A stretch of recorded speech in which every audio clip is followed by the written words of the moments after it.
اللہ نے اپنی رحمت کے حوالے سے ایک ماہ رمضان بھی مقرر کیا ہے۔ اللہ کا شکر ہے کہ ہمیں یہ مہینہ نصیب ہو گیا ہے۔ یہ مہینہ بڑی برکتوں والا مہینہ ہے۔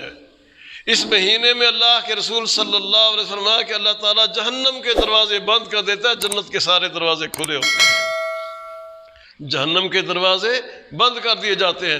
رمضان کا چاند نظر آتے ہی جہنم کے دروازے بند اور جنت کے دروازے کھول دیے جاتے ہیں۔ اب دیکھیں کون کون جنت میں جانے کی کوشش کرتا ہے۔ لیکن اپنے ماحول میں ہم دیکھتے ہیں، آپ بھی دیکھتے ہیں، بلکہ آپ کا تجربہ زیادہ ہے کہ بہت سے لوگ ایسے بھی ہیں بد نصیب، بدبخت، ان کے لیے رمضان آیا ہی نہیں۔ کتنے ہی لوگ ہیں جن کے لیے رمضان نہیں آیا، جن کے لیے آیا ہے وہ تھوڑے ہیں۔ زیادہ لوگ وہ ہیں جن کے لیے رمضان، جب یہ چاند نظر آنے سے پہلے بھی ویسے ہی تھے اور چاند نظر آنے کے بعد بھی وہ ویسے ہی ہیں، ان کے لیے رمضان آیا ہی نہیں۔ پھر اس سے بڑا بدبخت اور کون ہوگا، بد نصیب اور کون ہوگا؟ آج دیکھیں کتنا ٹھنڈا موسم ہے، اللہ تعالیٰ رحمت کی بارشیں نازل فرمائے۔ یہ بے وقت کی بارشیں بھی نقصان ہوتا ہے، اللہ تعالیٰ اپنے بندوں پر رحم فرمائے۔ بہرحال بڑا ٹھنڈا موسم ہے، بلکہ صرف ٹھنڈا ہی نہیں، سردی بنی ہوئی ہے۔ لیکن میں صبح باہر نکلا، ایک بدبخت آدمی بڑے دھڑلے سے سگریٹ پیتا جا رہا، دھواں اڑاتا جا رہا تھا گلی کے اندر۔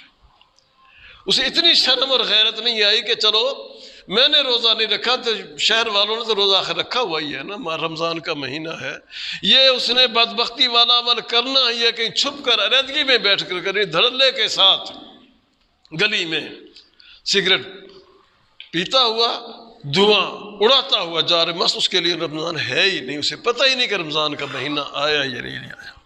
اس سے پھر کیوں جل کے آدمی کہتے کہ ایسے بدبخت کے لیے رمضان آیا ہی نہیں ہے۔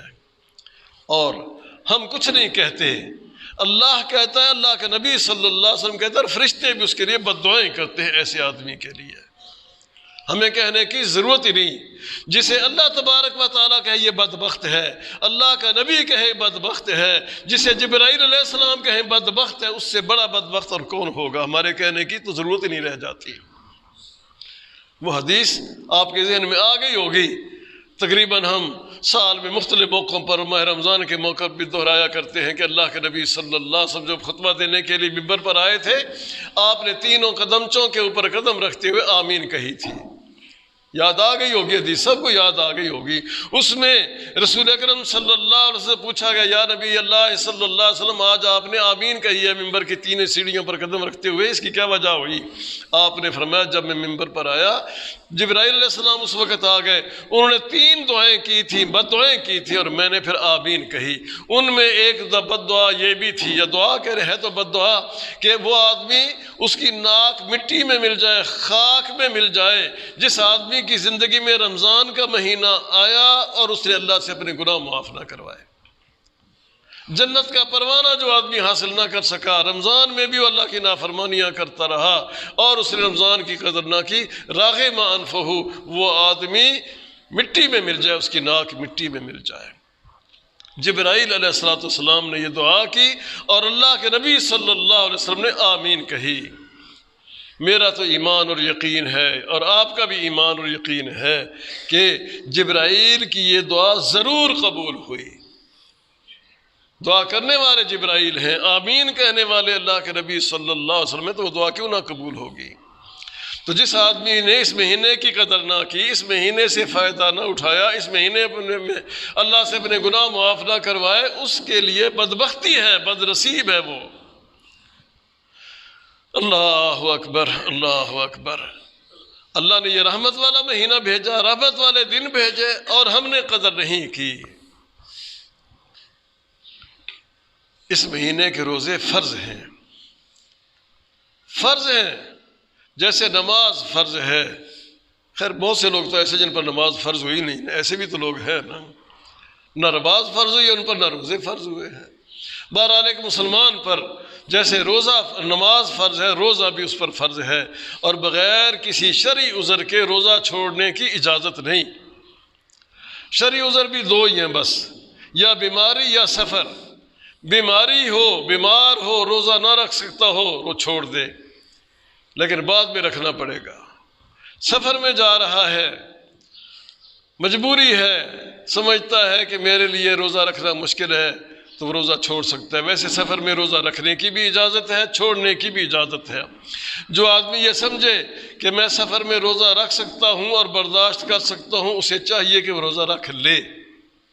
اور اگر کوئی آدمی یہ سمجھے کہ میں سفر میں جا رہا ہوں، مجھے مشکل پیش آئے گی، سفر کرنا مشکل ہو جائے گا، اسے شریعت نے اجازت دی ہے کہ وہ روزہ چھوڑ بھی سکتا ہے، لیکن معاف نہیں، بعد میں وہ روزہ رکھنا پڑے گا۔ نبی کریم صلی اللہ علیہ وسلم بھی اور صحابہ کرام بھی سفر میں جب جاتے کبھی روزہ رکھ لیتے تھے، کبھی روزہ نہیں رکھتے تھے۔ اور ایسا بھی ہوا، کچھ لوگ جو یہ سمجھتے تھے کہ میں روزہ رکھ سکتا ہوں، وہ روزہ رکھ لیتے، اور جو لوگ سمجھتے کہ میرے لیے روزہ نبھانا مشکل ہو جائے گا، وہ روزہ نہیں رکھتے تھے۔ تو روزہ رکھنے والے یہ نہیں کہتے تھے تم نے روزہ کیوں نہیں، ہم نے تو رکھا، تم نے کیوں نہیں رکھا، کوئی اعتراض نہیں کرتا تھا۔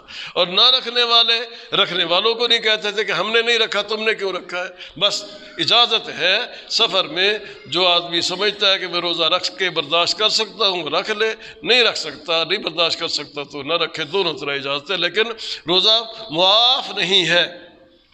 سفر ختم ہونے کے بعد اور ماہ رمضان گزرنے کے بعد جتنے روزے سفر کی وجہ سے رہ گئے وہ روزے رکھنے ہوں گے۔ بیماری کی وجہ سے بھی جو روزے رہ گئے وہ روزے رکھنے ہوں گے۔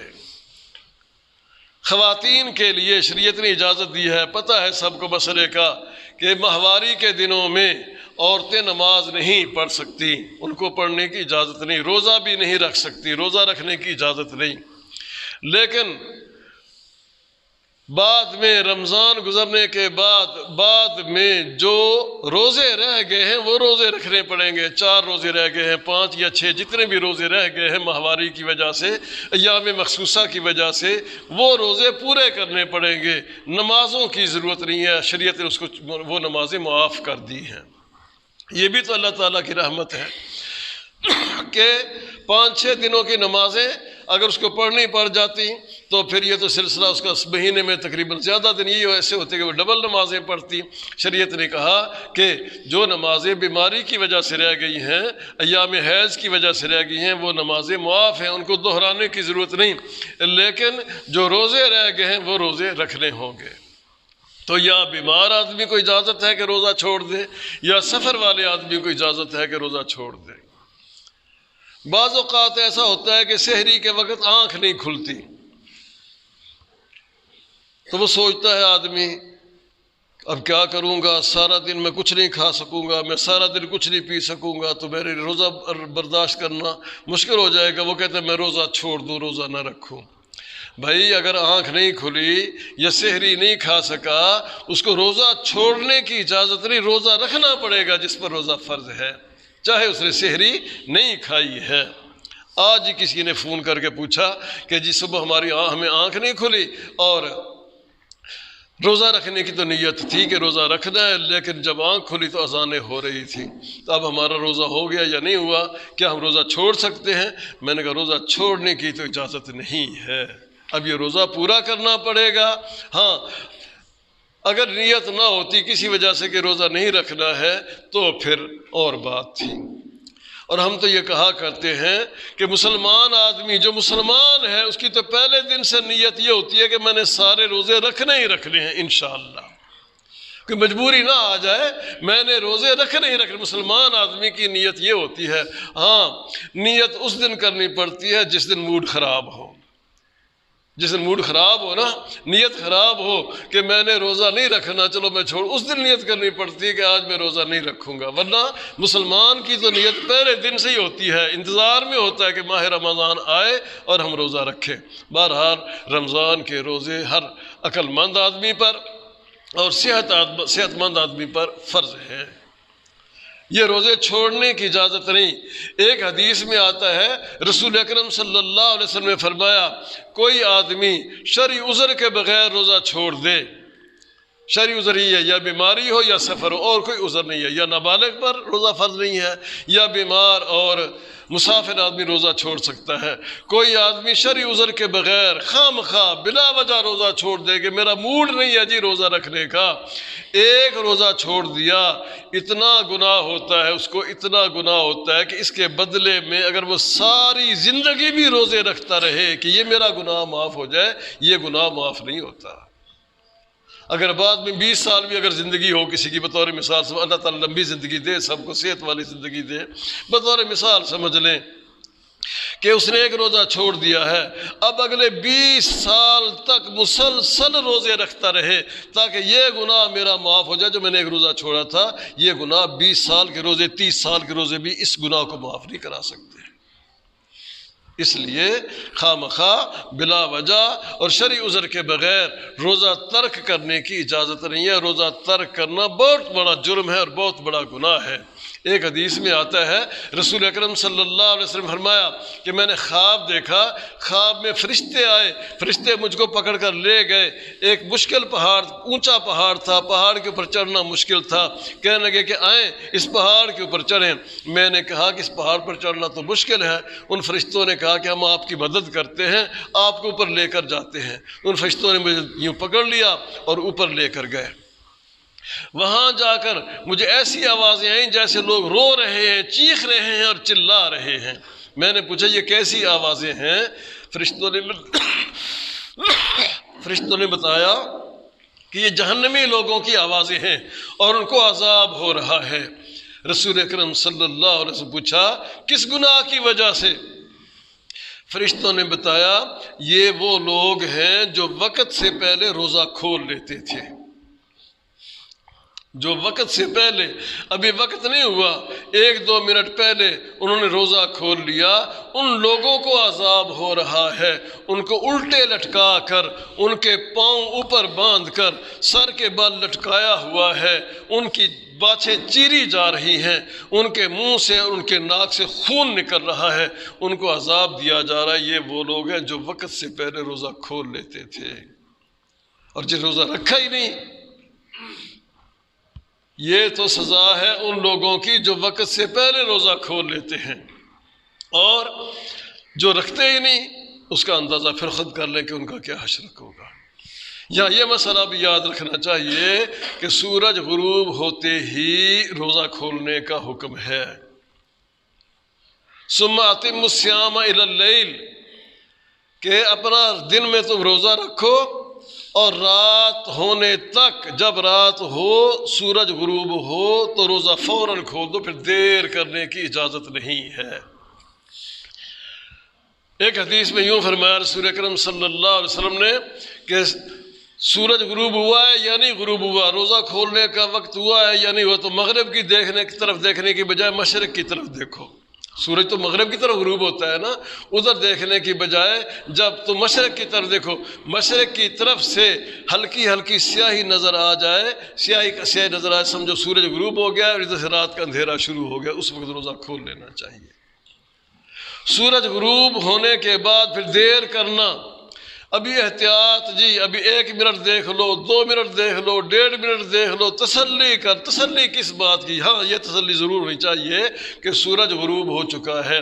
جب سورج غروب ہو جائے پھر دیر کرنے کی اجازت نہیں۔ اللہ کے نبی صلی اللہ علیہ وسلم، یہ جو احتیاط ہے نا جی، 2 منٹ کی احتیاط اور 3 منٹ کی احتیاط اور 5 منٹ کی احتیاط، یہودی لوگ یہ کام کرتے، مسلمان ایسا نہیں کرتے۔ مسلمان کا کام ہے حکم ملے فوراً عمل کیا جائے۔ سارا دن کچھ نہیں کھایا، سارا دن کچھ نہیں پیا، منع ہے، کھانے پینے کی چیزیں موجود ہیں، نہیں کھانی اور نہیں پینی، لیکن ادھر حکم آیا کہ سورج غروب ہو گیا، کھا لو۔ اب اللہ کا حکم ماننے میں دیر نہیں کرنی چاہیے، کیونکہ نہیں میں 4 منٹ بعد، اللہ کا حکم تو آ گیا ہے، اللہ کی اجازت آ گئی، میں 4 منٹ بعد روزہ کھولوں گا، اللہ کی بات تو نہیں مانی اس نے۔ یہودی لوگ یہ کام کرتے ہیں، غیر مسلم یہ کام کرتے ہیں، جو احتیاط کرتے ہیں جی اچھی طرح اندھیرا ہو جائے، اچھی طرح جی ہو جائے، فلاں جگہ سے اعلان ہو جائے۔ بڑی عجیب بات ہے، سورج غروب ہو چکا ہوتا ہے، ان کا دل بھی جب کہتا ہے کہ سورج غروب، کہتے ہیں حضرات میں اجازت دیتا ہوں کہ روزہ کھول لو۔ روز اعلان سنتے ہیں نا جی، کہ میں اجازت دیتا ہوں، لفظ یہ تو نہیں بولتے لیکن جی افطاری کا وقت ہو گیا روزہ کھول لیجیے، اذان کہتے ہوئے تجھے کیا ہوتا ہے؟ یہ اعلان کرنے تیری زبان چلتی ہے، اذان کیوں نہیں کہتے اللہ اکبر اللہ اکبر، اللہ کا نام لیا جائے؟ یہ ناجائز کام ہے اس قسم کے اعلان کرنے، یہ گھگو بجانے، شریعت میں یہ نہیں ہے۔ اللہ کے نبی صلی اللہ علیہ وسلم کی زندگی میں، صحابہ کرام کی زندگی میں، اور اب تک یہ سلسلہ چلا آتا رہا ہے، جب سورج غروب ہوا، روزہ کھولنے کا وقت ہوا، مسلمان کہتے ہیں اللہ اکبر اللہ اکبر۔ کتنا پیارا انداز ہے، اور کوئی گھگو بجائے، ہو کی آوازیں آئیں۔ حرام ہے یہ کام، ناجائز ہے، مسلمان آدمی ایسا کام نہیں کرتے۔ اس قسم کے یہ بگل بجانے اور یہ گھگو بجانے یہودیوں کا کام ہے، اسلام میں کسی بھی موقع پر یہ چیزیں نہیں بجائی گئی ہیں، لیکن مسجدوں میں یہودیوں والے کام ہوتے ہیں۔ اچھا کوئی یہ گھگو نہیں بجاتے تو اعلان کرتے ہیں، اعلان کرنے کی بھی کیا ضرورت ہے؟ اللہ اکبر کہو، اذان کہو۔ کہتے ہیں جی روزہ کھولنے میں کتنے لگتے ہیں؟ کوئی 10 منٹ لگتے ہیں، 5 منٹ، آدھا منٹ بھی نہیں لگتا، آدھے منٹ بھی تھوڑا، پانی کا گھونٹ پیو، یہ ایک کھجور کھاؤ، پانی گھونٹ پیو، اللہ اکبر کہہ دو، اذان کہنے کے بعد تسلی سے کھاتے رہو اور پیتے رہو، کون سا فرق پڑتا ہے؟ تو روزہ کھولنا وقت پر فرض ہے، اللہ کا فضل ہے، اللہ کا شکر ہے۔ آج ہمارے پاس، ہر آدمی کے پاس تقریباً گوگل موجود ہے، نیٹ موجود ہے، پتہ چل جاتا ہے کہ ہمارے شہر میں سورج کے غروب ہونے کا وقت کیا ہے۔ کل غالباً کتنا 5:28 تھے گوگل کے مطابق، تو 5:28 پر مغرب کا وقت ہو چکا تھا۔ اس سے بڑی تسلی والی بات کیا ہے کہ پوری دنیا کے ٹائم ہمارے سامنے آ جاتے ہیں، فلاں شہر میں اتنے بجے اتنے منٹ اتنے سیکنڈ پر، فلاں شہر میں اتنے منٹ پر سورج غروب ہوتا ہے۔ پھر بھی انتظار کرنا، 4 منٹ کے بعد بھی اذانیں ہوتی رہی۔ انا للہ و انا الیہ راجعون۔ بہرحال بھائیو، یہ ماہ رمضان کا مہینہ نصیب ہوا ہے، اللہ تعالیٰ کی بہت بڑی نعمت ہے، اور ہم خوش نصیب ہیں، اور بد نصیب ہیں وہ لوگ جس مہینے سے فائدہ نہیں اٹھاتے، اس مہینے کی قدر نہیں کرتے ہیں۔ یہ روزے فرض ہیں۔ روزے کے حوالے سے بعض سوالات لوگوں کے ذہن میں پیدا ہوتے ہیں، تو وہ انشاءاللہ ملاقات کے موقع پر یا فون کر کے پوچھ سکتے ہیں۔ اللہ تبارک و تعالی ہمیں دین کے مطابق عمل کرنے کی اور اللہ کے احکام کو بجا لانے کی توفیق عطا فرمائے۔ اقول قولی ھذا وآخر دعوانا ان الحمد للہ رب العالمین۔